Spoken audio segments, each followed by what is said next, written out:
बच्चों, आज हम बीएससी फर्स्ट ईयर का एक नया लेक्चर स्टार्ट करने जा रहे हैं, जिसमें आज का टॉपिक है इलेक्ट्रोमैग्नेटिक प्रभाव, इलेक्ट्रोमैग्नेटिक इफेक्ट। जो बच्चों, इससे पहले हमने पढ़ा था कि जो हमारे पास किसी भी अभिक्रिया में जो मध्यवर्ती बनता है, उस मध्यवर्ती के स्थायित्व को बढ़ाने और घटाने के लिए कुछ प्रभाव होते हैं जिनको कहते हैं इलेक्ट्रॉनिक प्रभाव। तो सबसे पहले हमने पढ़ा था इसमें प्रेरणिक प्रभाव, उसके बाद बच्चों हमने पढ़ा इसमें अनुनाद, उसके बाद पढ़ा हमने अतिसंयुग्मन, और इसके बाद हमारे पास है इलेक्ट्रोमैग्नेटिक प्रभाव। यानी कि सबसे पहले बात बच्चों हम करते हैं कि जो आपके पास ये इलेक्ट्रोमैग्नेटिक प्रभाव है, ये एक अस्थायी प्रभाव है। क्या है? अस्थायी प्रभाव। या हम ये कह सकते हैं कि जो इलेक्ट्रोमैग्नेटिक प्रभाव है, ये इलेक्ट्रॉनिक इफेक्ट, जो इलेक्ट्रॉनिक प्रभाव है कौन से वाले, स्थायी अस्थायी वाला है, उसका क्या है? प्रकार है। अब ये अस्थायी का मतलब क्या है कि यह यौगिक में या अणु में कुछ समय के लिए क्या रहेगा? उपस्थित रहेगा। जैसे एग्जाम्पल की बात करें तो यहां पे हमारे पास एग्जाम्पल है एल्कीन का, तो यहां पे हमारे पास है एल्कीन। अब इस एल्कीन में जो ये कार्बन है, इसकी इलेक्ट्रोनेगेटिविटी और इस कार्बन की इलेक्ट्रोनेगेटिविटी दोनों की कैसी है? इक्वल है। तो इस वजह से जब इनके बीच का बंध का विभाजन होगा तो हमेशा हमेशा क्या बढ़ेगा? मुक्त मूलक का निर्माण होगा। यानी कि बंध विभाजन के समय जो ये अपने पास बंध के इलेक्ट्रॉन है, दोनों परमाणु पर समान रूप से क्या होंगे? वितरित होंगे।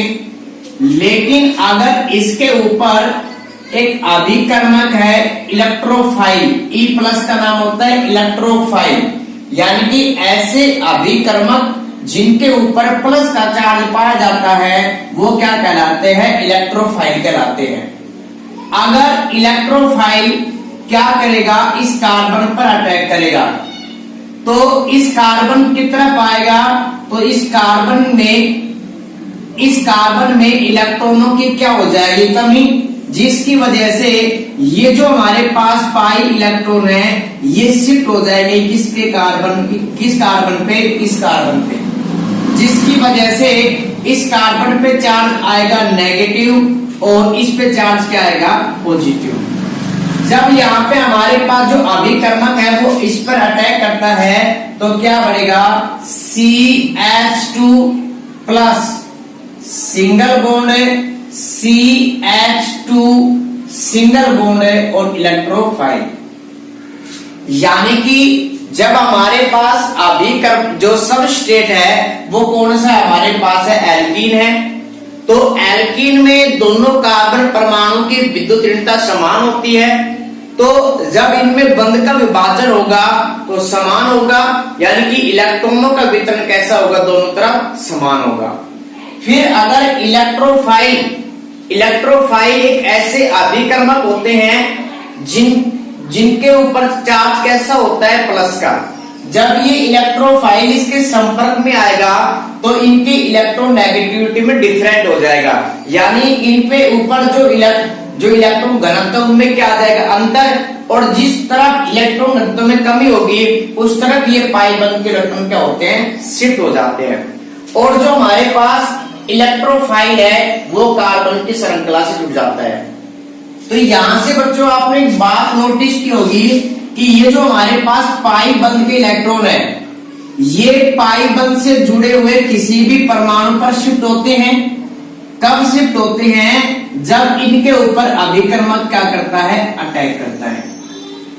तो हम ये कह सकते हैं कि पाई बंध के इलेक्ट्रॉनों का अभिकर्मक की उपस्थिति में किसी भी एक एटम पे विस्थापित या पूर्णतः स्थानांतरित होने की जो प्रक्रिया है वो ही क्या कहलाती है? इलेक्ट्रोमैग्नेटिक प्रभाव कहलाती है। तो इलेक्ट्रोमैग्नेटिक प्रभाव में बच्चों पाई बंध के इलेक्ट्रॉन है वो पूर्णतः स्थानांतरित होते हैं, लेकिन कब होते हैं? जब उनके ऊपर क्या अटैक करता है? इलेक्ट्रोफाइल अटैक करता है, या हम कह सकते हैं अभिकर्मक अटैक करता है। इसमें हमारे पास जो अभिकर्मक है इलेक्ट्रोफाइल भी हो सकता है और न्यूक्लियोफाइल भी हो सकता है, कुछ भी हो सकता है।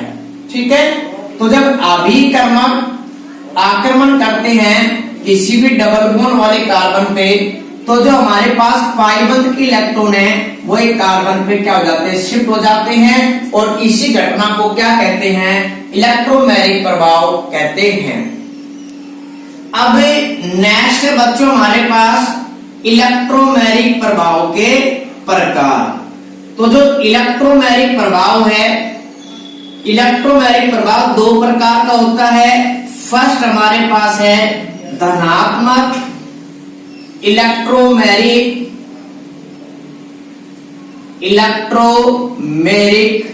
प्रभाव।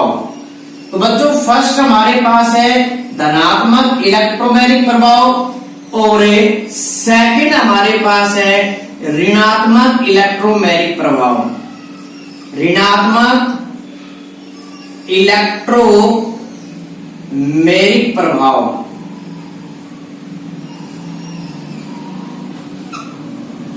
तो दो प्रकार का होता है हमारे पास इलेक्ट्रोमैग्नेटिक प्रभाव, धनात्मक और ऋणात्मक। तो यहीं से समझते हैं बच्चों इसमें कि हमारे पास अभिकर्मक कौन है? इलेक्ट्रोफाइल। जब ये इलेक्ट्रोफाइल हमारे पास जिस कार्बन पे क्या करता है? अटैक करता है, जिस कार्बन से संयोग करता है, अगर पाई बंध के इलेक्ट्रॉन उसी कार्बन पर स्थानांतरित होते हैं, तो इस प्रभाव को, तो इस घटना को क्या कहते हैं? धनात्मक इलेक्ट्रोमैग्नेटिक प्रभाव। यानी कि हम ये कह सकते हैं कि पाई बंध के जो इलेक्ट्रॉन हैं वो डबल बंध से साजित उस परमाणु पर स्थानांतरित होते हैं जिस पर जो अभिकर्मक क्या करता है? जुड़ता है। तो इस प्रभाव को क्या कहते हैं? धनात्मक इलेक्ट्रोमैग्नेटिक प्रभाव कहते हैं। यानी कि इसमें जो पाई बंध के जो इलेक्ट्रॉन है वो इसी कार्बन पे शिफ्ट होंगे जिसमें अभिकर्मक क्या करता है? जुड़ता है। तो ये जो पाई बॉन्ड के जो इलेक्ट्रॉन है वो इस कार्बन पे क्या हो रहे हैं? स्थानांतरित हो रहे हैं, और जो इलेक्ट्रोफाइल है वो भी क्या कर रहा है? इससे जुड़ रहा है। नेक्स्ट है बच्चों हमारे पास ऋणात्मक इलेक्ट्रोमैग्नेटिक प्रभाव। अब इसमें क्या होता है? जैसे हमारे पास कार्बोनिल समूह है और इसके ऊपर अब की बार हम कराते हैं किसकी अटैक? किस अभिकर्मक का आक्रमण कराते हैं? न्यूक्लियोफाइल का। न्यूक्लियोफाइल क्या होते हैं बच्चों? जिन अभिकर्मक के ऊपर चार्ज कैसा होता है? माइनस का होता है, तो वे क्या कहलाते हैं? न्यूक्लियोफाइल कहलाते हैं। और जिन अभिकर्मक पे चार्ज प्लस का होता है वो क्या कहलाते हैं? इलेक्ट्रोफाइल कहलाते हैं। आगे आने वाले टॉपिक्स में हम इनको पढ़ेंगे कि इलेक्ट्रोफाइल न्यूक्लियोफाइल क्या होते हैं, लेकिन इस समय सिर्फ आप याद रखो कि न्यूक्लियोफाइल और इलेक्ट्रोफाइल अभिकर्मक होते हैं। जिन पे चार्ज माइनस का होता है वो न्यूक्लियोफाइल कहलाएंगे, जिन पे चार्ज प्लस का होता है वो क्या कहलाएंगे? इलेक्ट्रोफाइल। अब यहां से अगर हम बात करें इसमें कि हमारे पास कार्बन और ऑक्सीजन की जो विद्युत ऋणता है वो कैसी अलग अलग है, तो यहाँ पे जो इलेक्ट्रॉन है वो क्या करेंगे? इस ऑक्सीजन की तरफ क्या होंगे? स्थानांतरित होंगे।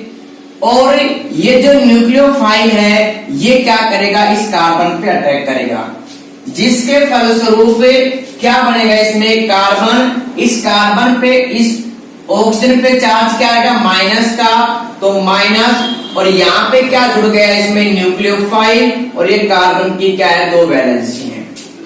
तो बच्चों यहाँ पे जो न्यूक्लियोफाइल यानी कि जो अभिकर्मक है वो इस कार्बन पे क्या कर रहा है? अटैक कर रहा है, और इलेक्ट्रॉन है दूसरे कार्बन पे स्थानांतरित हो रहे हैं। यानी कि हम ये कह सकते हैं कि जब पाई बंध के जो इलेक्ट्रॉन है वो डबल बॉन्ड से जुड़े हुए उस कार्बन पे स्थानांतरित होते हैं जिस पर अभिकर्मक जुड़ता नहीं है, तो इस प्रभाव को क्या कहते हैं? ऋणात्मक इलेक्ट्रोमैग्नेटिक प्रभाव कहते हैं। जो बच्चों इलेक्ट्रोमैग्नेटिक प्रभाव है, इसको हम रिप्रेजेंट करते हैं या प्रदर्शित करते हैं किसके द्वारा? कैपिटल ई के द्वारा प्रदर्शित करते हैं। और जो हमारे पास धनात्मक इलेक्ट्रोमैग्नेटिक प्रभाव है, इसको हम किससे रिप्रेजेंट करेंगे कि plus E effect, plus E effect. और जो ऋणात्मक इलेक्ट्रोमैग्नेटिक प्रभाव है, उसको हम रिप्रेजेंट करेंगे माइनस ई इफेक्ट के द्वारा प्रदर्शित करते हैं। तो ये हमारे पास एक नया इलेक्ट्रॉनिक प्रभाव था, जो कि क्या करता है? किसी भी मध्यवर्ती के स्थायित्व को बढ़ाता है या घटाता है। तो बच्चों ये सभी थे हमारे पास इलेक्ट्रॉनिक प्रभाव थे, जो क्या करते हैं? अभिक्रिया में मध्यवर्ती के स्थायित्व को बढ़ाते हैं। तो सबसे पहले बच्चों आपके दिमाग में एक थीम होनी चाहिए कि जब कोई भी रासायनिक अभिक्रिया कराते हैं, तो सबसे पहले हमारे पास क्या होता है? उसमें सबस्ट्रेट होता है। और जो सबस्ट्रेट है उसमें क्या करता है? बंध का विदलन होता है। बंध का विदलन दो प्रकार से पढ़ा था हमने, एक तो समांश, एक विषमान था। उसके फलस्वरूप सबस्ट्रेट से कोई भी ग्रुप बाहर निकलता है और किसका निर्माण होता है? मध्यवर्ती का निर्माण होता है। मध्यवर्ती का निर्माण होता है, जिसको कहते हैं इंटरमीडिएट कहते हैं, जिसको रिप्रेजेंट करते हैं किससे? इस I-N से। फिर जो हमारे पास मध्यवर्ती है, उसके ऊपर आक्रमण करता है। और कौन आक्रमण करता है? अभिकर्मक आक्रमण करता है। जब अभिकर्मक है वो मध्यवर्ती पर आक्रमण करेगा और किसका निर्माण करता है? उत्पाद का निर्माण करता है। तो यहां से बच्चों आपको एक बात याद रखनी है कि जो मध्यवर्ती है, जितना ज्यादा स्थायी होगा, उत्पाद की मात्रा क्या होगी? उतनी ही ज्यादा होगी।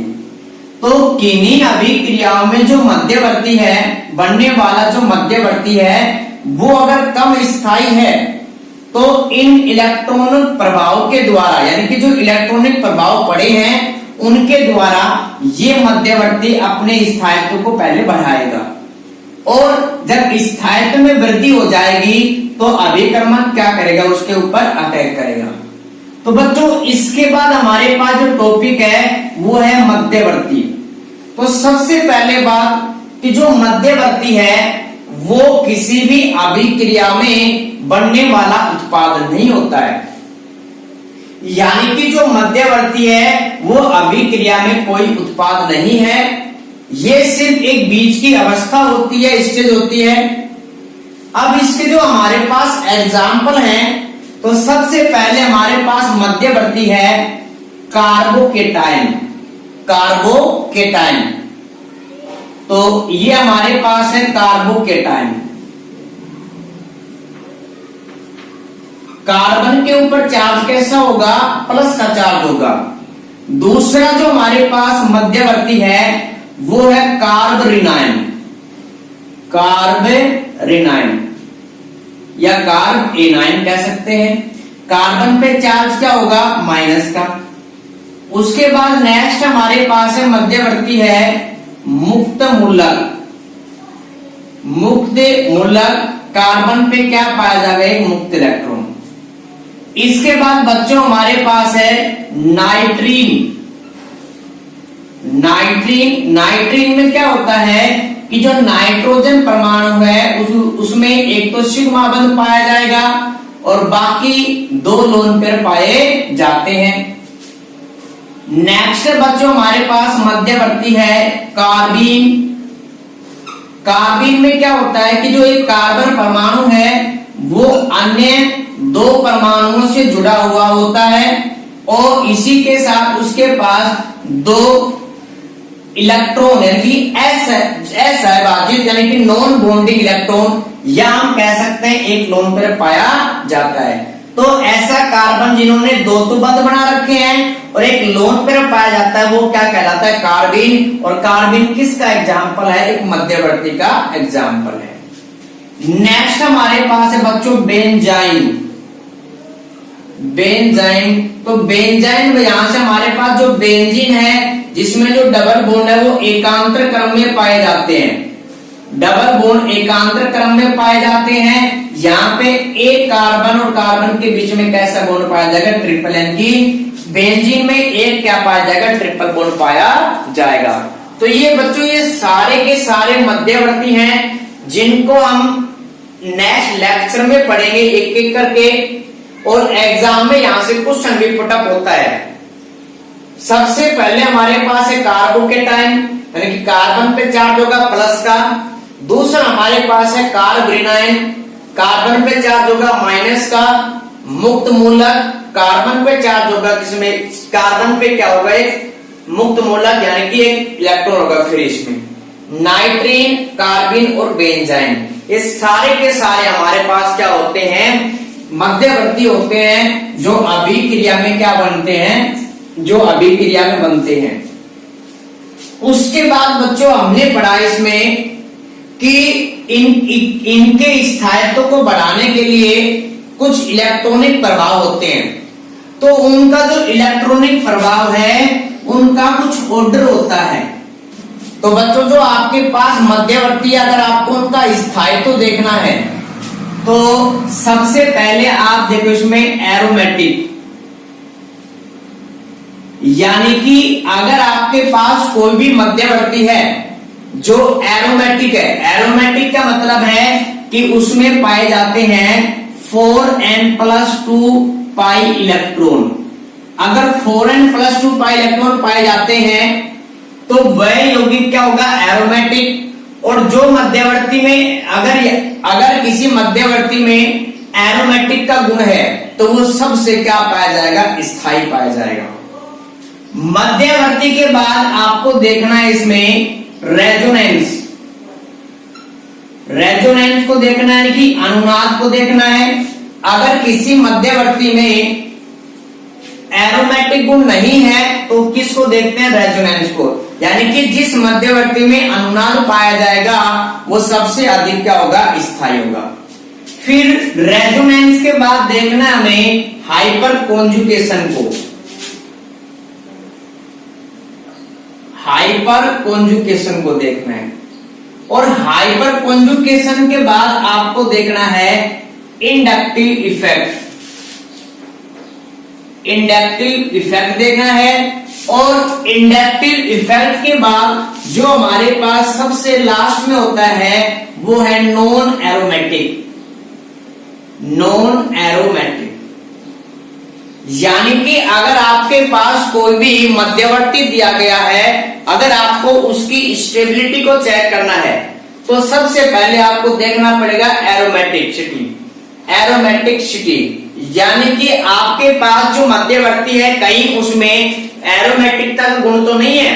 अगर एरोमेटिकता का गुण है तो वो सबसे स्थायी होगा। फिर अगर एरोमेटिकता का गुण नहीं है या दो यौगिकों में एरोमेटिक गुण समान है तो फिर आपको देखना है रेजोनेंस। फिर रेजोनेंस के बाद आपको देखना है हाइपर कॉन्जुगेशन। हाइपर कॉन्जुगेशन में हमने पढ़ा था जितने ज्यादा अल्फा हाइड्रोजन होंगे उतने ज्यादा यौगिक क्या होगा, स्थायी होगा। फिर हाइपर कॉन्जुगेशन के बाद आपको देखना है इंडक्टिव इफेक्ट, और उसके बाद देखना नॉन एरोमेटिक, यानी कि वे यौगिक जो नॉन एरोमेटिक होते हैं वो सबसे अनस्टेबल होते हैं। तो ये हमारे पास ऑर्डर है। अब हम नेक्स्ट लेक्चर में बच्चों क्या करेंगे, जो भी हमारे पास मध्यवर्ती हैं उनको एक एक करते हुए पढ़ते चलेंगे आगे। अगर वीडियो आपको पसंद आई है तो लाइक करना, शेयर करना, सब्सक्राइब करना। Thank you.